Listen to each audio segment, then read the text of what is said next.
mecánico sin hogar arregló el auto de una anciana. Días después, su vida cambia por completo.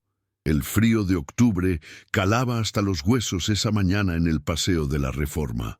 Para Mateo Vargas, el frío era un compañero constante, tan familiar como el hambre que le retorcía el estómago.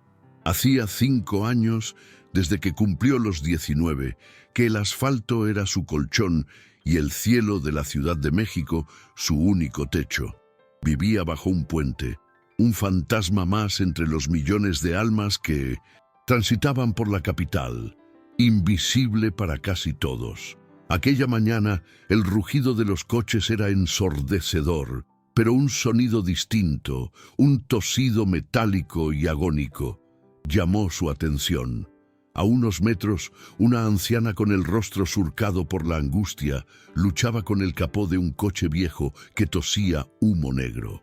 La desesperación en sus ojos era un lenguaje que Mateo conocía demasiado bien. Por un segundo pensó en seguir de largo. ¿Qué podía hacer él, un hombre que no tenía ni para un café de caliente? Pero entonces, un recuerdo fugaz de su padre, Carlos, con las manos llenas de grasa y una sonrisa orgullosa, le golpeó con fuerza. Mateo se acercó con cautela, consciente de que su apariencia sucia y descuidada podía asustar a la mujer. La gente pasaba a su lado, apresurada, sin dirigirle una segunda mirada, creando una burbuja de indiferencia a su alrededor. Se detuvo a una distancia prudente, con las manos fuera de los bolsillos para no parecer una amenaza. «Señora, ¿necesita ayuda? Entiendo un poco de esto. Mi padre era mecánico», dijo con una voz ronca por el desuso. La anciana levantó la vista y en lugar de miedo, Mateo vio un destello de alivio. «Ay, joven, no sé qué le pasa. Tengo una cita importante en el hospital y no quiere arrancar. No sé qué voy a hacer». Sus manos temblaban ligeramente sobre el borde del capó. Sin esperar más, Mateo se arremangó la chamarra gastada y se inclinó sobre el motor. El olor a aceite y metal quemado era casi un perfume nostálgico. Sus manos, aunque sucias y agrietadas por el frío, se movían con una seguridad que ya había olvidado que poseía, diagnosticando el problema con la intuición que solo la práctica enseña. Después de varios minutos de trabajo, usando un trozo de alambre que encontró en la acera para hacer un puente improvisado, el viejo motor volvió a la vida con un rugido estable. La anciana, cuyo nombre era Elena, no podía creerlo. Sus ojos se llenaron de lágrimas de gratitud. Buscó en su bolso y sacó un billete arrugado de 200 pesos. «Tome, joven, por favor. Es todo lo que tengo, pero se lo ha ganado. Dios lo bendiga». Mateo miró el billete, una fortuna que podría significar comida caliente por varios días, pero luego miró la ropa remendada de la señora, sus zapatos gastados y la genuina preocupación en su rostro. Vio en ella el reflejo de su propia madre, María, y su corazón tomó una decisión antes que su mente. «No, señora, guárdelo. Es más importante que llegue a su cita. Mi padre siempre decía que una mano que ayuda no debe esperar nada a cambio». Elena lo miró, incrédula y conmovida, y asintió lentamente. Mientras el coche se alejaba, Mateo sintió el contorno de la pequeña fotografía doblada que guardaba en el bolsillo interior de su chamarra.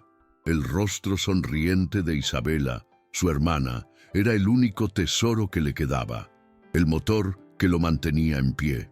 Historias como la de Mateo nos recuerdan que la bondad más pura a menudo nace en los lugares más inesperados, de los corazones que menos tienen.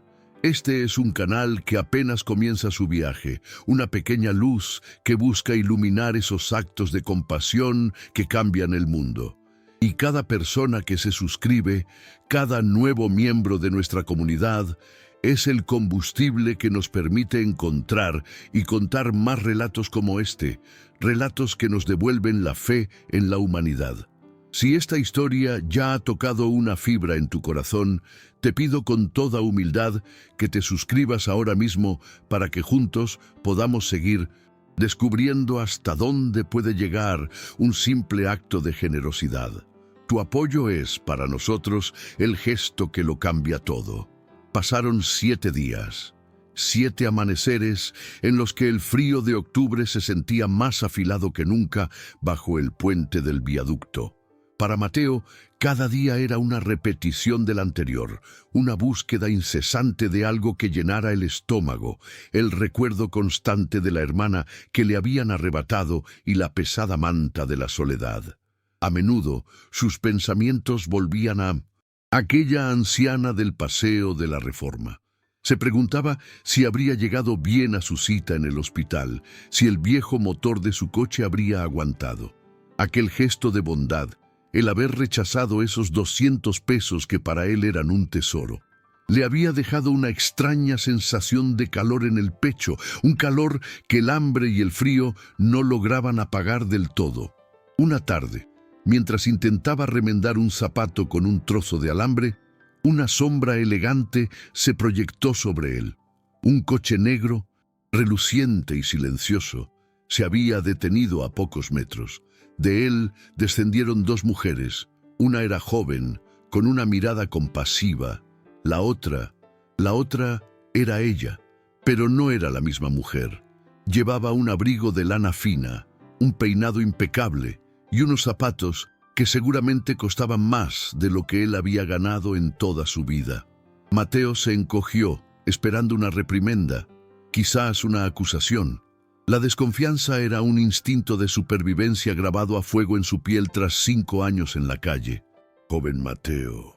La voz de Elena Herrera sonó firme, clara, desprovista de la fragilidad que había fingido una semana atrás. ¿Me recuerda? Mateo apenas pudo asentir, con los ojos fijos en ella, intentando conectar la imagen de la anciana desvalida con la de aquella dama imponente. La joven a su lado, que se presentó como Alejandra, su hija, le dedicó una sonrisa tranquilizadora. No tenga miedo, no hemos venido a molestarle. Al contrario, mi madre y yo quisiéramos invitarle un café. Tenemos algo importante que hablar con usted, dijo Alejandra con una calidez que desarmaba. Mateo miró sus manos sucias, su ropa rota, el refugio improvisado de cartones. Un café. En Polanco, según indicaron, se sentía como un animal salvaje al que intentan atraer a una jaula dorada. Pero había algo en la mirada de Elena, una seriedad profunda, una honestidad inquebrantable que le hizo ponerse de pie, sacudirse el polvo y por primera vez en mucho tiempo aceptar una mano tendida sin esperar una trampa. El viaje en el coche fue un asalto a los sentidos. El olor a cuero nuevo, el silencio casi absoluto del habitáculo, la suavidad del asiento que contrastaba brutalmente con el hormigón al que estaba acostumbrado. Veía pasar los edificios de Polanco a través de la ventanilla polarizada, un mundo que siempre había observado desde fuera, como si se tratara de otro planeta. Al llegar a una cafetería discreta y elegante, sintió las miradas de los otros clientes sobre él. El pánico le atenazó la garganta, pero Alejandra le puso una mano en el brazo, un gesto sutil que le ancló a la realidad. Le llevaron a un reservado y antes de que pudiera decir nada, le ofrecieron una comida caliente y ropa nueva que habían comprado para él. Mientras comía con una voracidad que intentaba disimular, Elena comenzó a hablar. Le contó la verdad sin rodeos, con una voz serena que no dejaba lugar a dudas. Le habló de su difunto esposo, del grupo automotriz Montero, de la inmensa fortuna que poseía y de la profunda decepción que sentía hacia la falsedad que el dinero atraía. Le confesó que llevaba 10 años disfrazándose, buscando una sola prueba de que la bondad desinteresada todavía existía en el mundo. Mateo escuchaba en silencio, con el tenedor suspendido en el aire, incapaz de procesar la magnitud de lo que oía. Él no había hecho nada extraordinario, solo había ayudado a alguien que lo necesitaba. Ese día, Mateo, usted no vio mi ropa vieja ni mi coche destartalado. Vio a una persona en apuros Y cuando rechazo mi dinero, diciendo que era más importante que yo llegara a mi cita, usted me devolvió algo que yo creía perdido para siempre, la fe en la humanidad. Elena hizo una pausa y por un instante Mateo vio en sus ojos la misma vulnerabilidad de aquella mañana en la avenida. Por eso, mandé a mis investigadores a averiguar todo sobre usted, y lo que descubrieron solo confirmó lo que mi corazón ya sabía. La revelación lo golpeó como una ola. La historia de su padre, la muerte de su madre, la pérdida de su hermana Isabela. Aquella mujer sabía todo su infierno personal. Las lágrimas que había reprimido durante años comenzaron a brotar sin control, silenciosas, calientes, rodando por sus mejillas sucias. No eran lágrimas de tristeza, sino de un alivio tan profundo que dolía. Por primera vez en 5 años, alguien veía su historia completa, su dolor, y no lo juzgaba. Entonces llegó la propuesta, una oferta que parecía sacada de un sueño. Le ofrecieron un puesto como mecánico en el taller principal de la compañía, en el corazón de Polanco. Un salario generoso, seguro médico, prestaciones y un fondo de 50,000 pesos para que pudiera alquilar un lugar, comprarse ropa y empezar de cero. Mateo estaba abrumado, sin palabras, la cabeza le daba vueltas.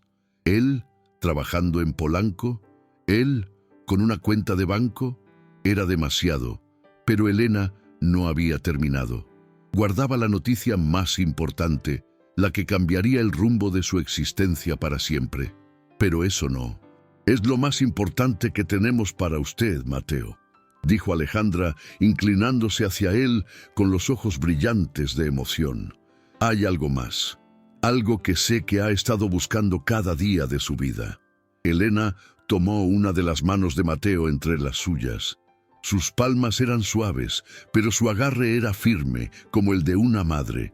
Hemos encontrado a Isabela, dijo, y cada palabra aterrizó en el alma de Mateo con el peso de un milagro. El mundo se detuvo. El murmullo de la cafetería, el olor a café, todo desapareció. Solo existía el eco de ese nombre. Isabela estaba viva, estaba bien. Le explicaron que había sido adoptada por una buena familia en la ciudad de Puebla, que era una joven feliz y estudiosa. Habían hablado con sus padres adoptivos, les habían contado la historia, y ellos habían aceptado organizar un reencuentro. La vida, que le había quitado todo en un abrir y cerrar de ojos, ahora se lo estaba devolviendo de la forma más inesperada y abrumadora posible. Los días siguientes fueron un torbellino. Con la ayuda de Alejandra, Mateo se instaló en un pequeño pero acogedor apartamento. Se deshizo de sus harapos y vistió la ropa nueva, sintiéndose un extraño en su propia piel. Cada vez que se miraba al espejo, veía a un hombre diferente, uno al que casi no reconocía, pero bajo la superficie, el corazón era el mismo, el de un hermano que contaba las horas, los minutos, los segundos, para volver a ver a la única familia que le quedaba en el mundo. La ansiedad y la esperanza libraban una batalla constante en su interior. Le reconocería a ella, sentiría el mismo amor que él había guardado intacto durante 5 largos años. Finalmente llegó el día. Elena y Alejandra lo llevaron en coche hasta Puebla. El viaje de 2 horas se sintió como una eternidad. Mateo no habló. Sostenía entre sus manos una vieja fotografía arrugada de Isabela, la única que había logrado salvar cuando los desalojaron. Era una imagen de ella a los 10 años, sonriendo, con un diente de leche menos. Ese pequeño rectángulo de papel era el símbolo de su promesa, el motor que le había mantenido en pie en las noches más oscuras. Al llegar a una tranquila calle arbolada, el coche se detuvo frente a una bonita casa con un jardín lleno de flores. El corazón de Mateo latía con una fuerza que amenazaba con romperle las costillas. Alejandra le dio un apretón en el hombro. «Estamos aquí contigo, Mateo. Todo va a estar bien». Él asintió, incapaz de formar palabras. Se bajó del coche, caminó lentamente hacia la puerta de madera y levantó la mano para tocar. Sus nudillos temblaban, deteniéndose a 1 centímetro de la superficie. Detrás de esa puerta estaba su hermana, su pasado y su futuro. Un universo de posibilidades contenido en el simple acto de llamar. Respiró hondo, cerró los ojos por un instante y con toda la fuerza y el amor que había acumulado en 5 años de ausencia, finalmente tocó. El sonido de los golpes resonó en el silencio de la tarde, marcando el final de un capítulo y el incierto comienzo de todo lo demás. Los años tejieron una nueva realidad para Mateo, una que se sentía tan sólida y real como el acero de los motores que tanto amaba.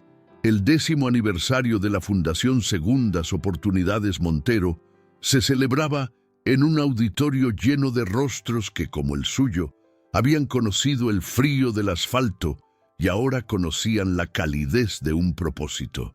El murmullo de gratitud era palpable, una energía que llenaba el espacio y hacía vibrar el aire.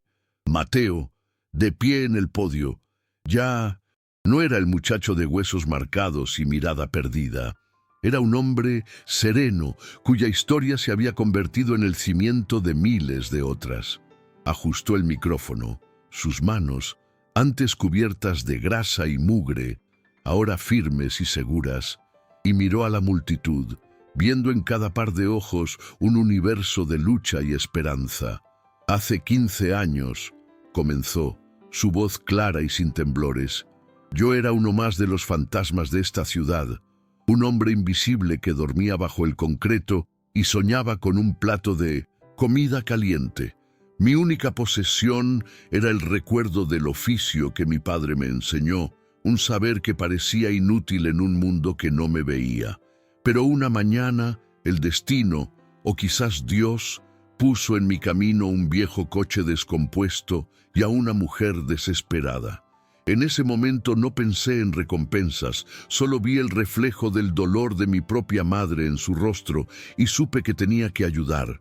Ese simple acto, esa decisión de un segundo, lo cambió todo. No me salvó una fortuna, me salvó un gesto de humanidad. La sala entera estaba en un silencio sobrecogedor, rota solo por sollozos ahogados. Muchos de los presentes, ahora ingenieros, enfermeras, chefs y técnicos, recordaban sus propios puentes, sus propias mañanas de hambre. Mateo no estaba contando su historia, estaba contando la de todos. Prosiguió, detallando no sus logros, sino la filosofía de Elena Herrera, la mujer que le había enseñado que la dignidad no se regala, se devuelve.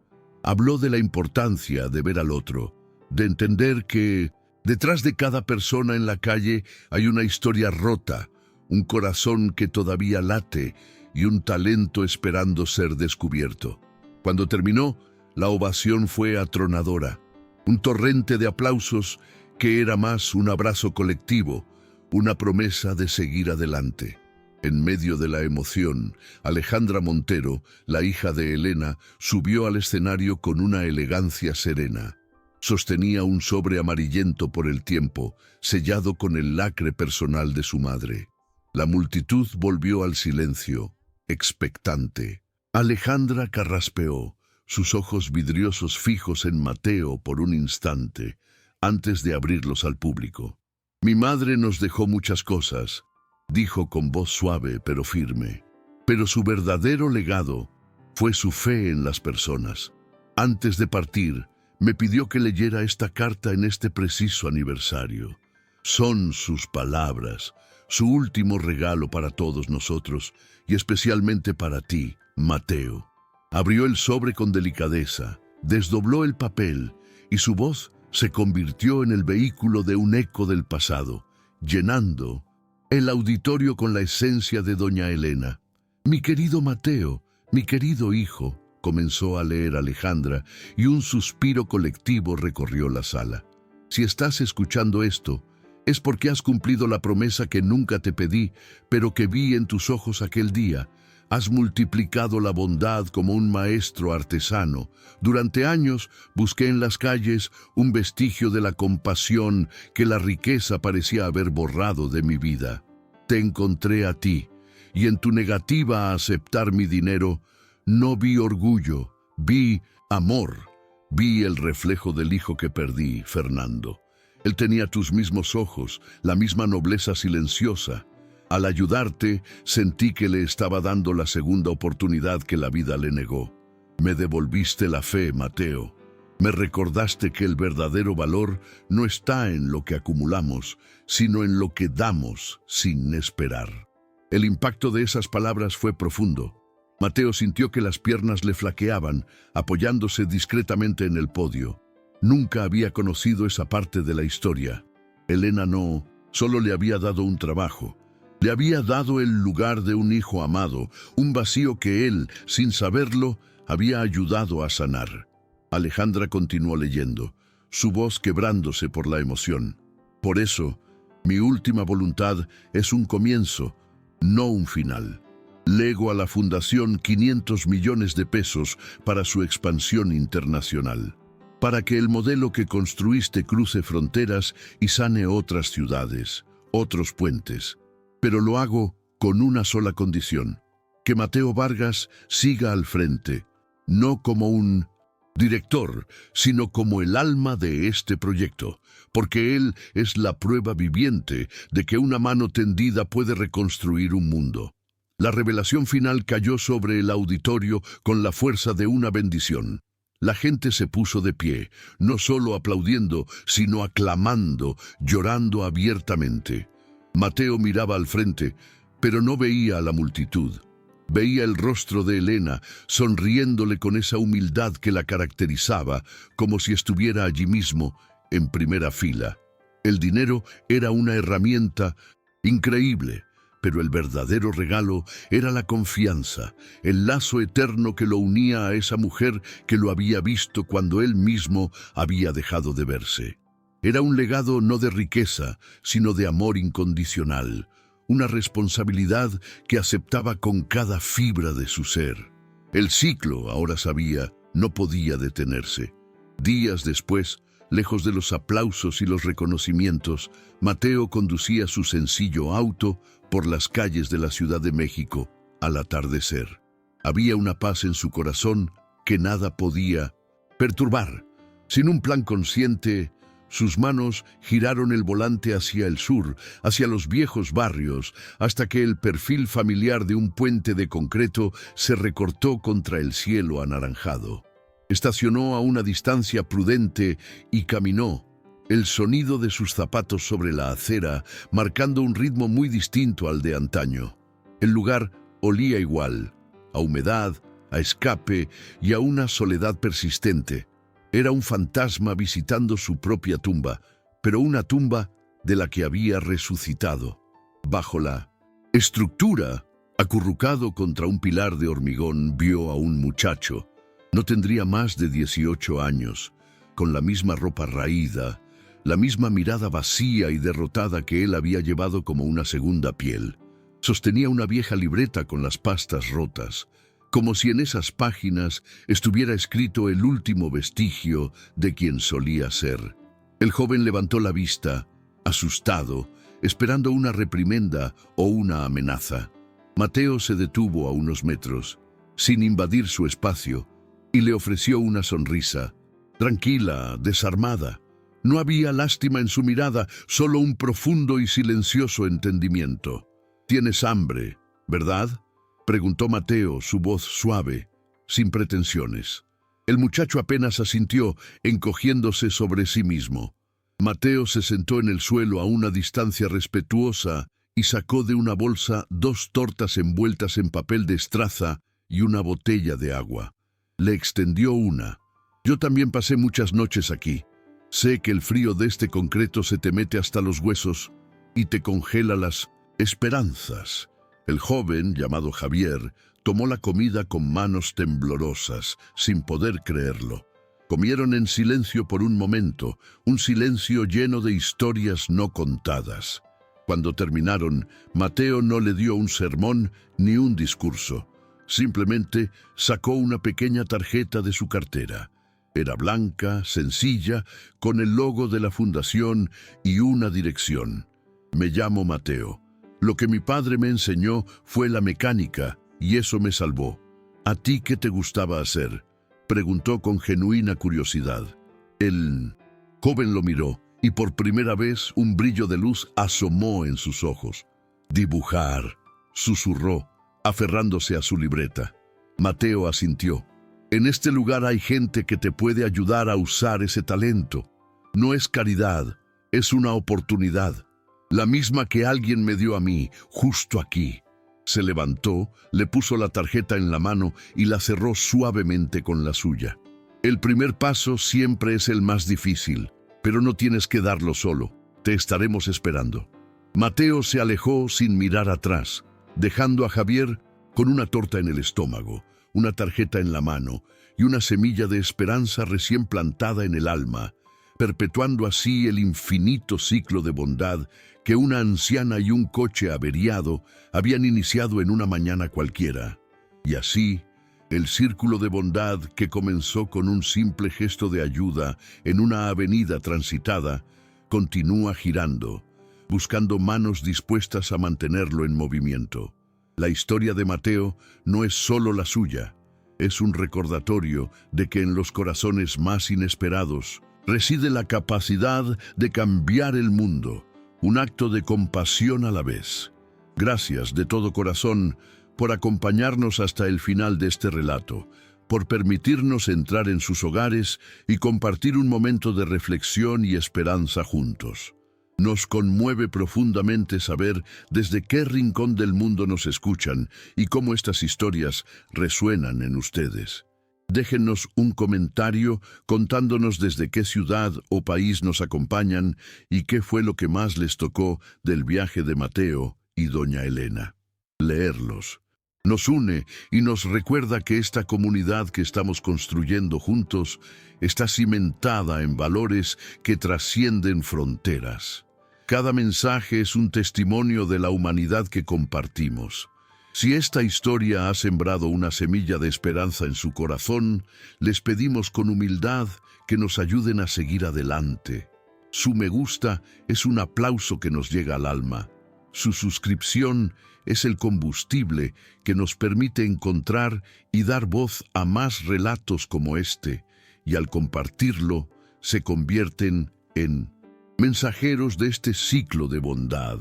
Si les nace del corazón, un simple gracias en los comentarios será una luz que iluminará el día de todos los que formamos parte de esta familia. Recuerden siempre que el valor de una persona no se mide por lo que tiene, sino por lo que está dispuesta a dar cuando no tiene nada. Que en sus vidas nunca falte la oportunidad de ser la respuesta a la oración de alguien, y que si alguna vez se sienten perdidos, encuentren a un Mateo o a una Elena en su camino. Cuiden mucho de los suyos y sepan que desde aquí les enviamos un abrazo sincero, lleno de gratitud. Hasta la próxima historia.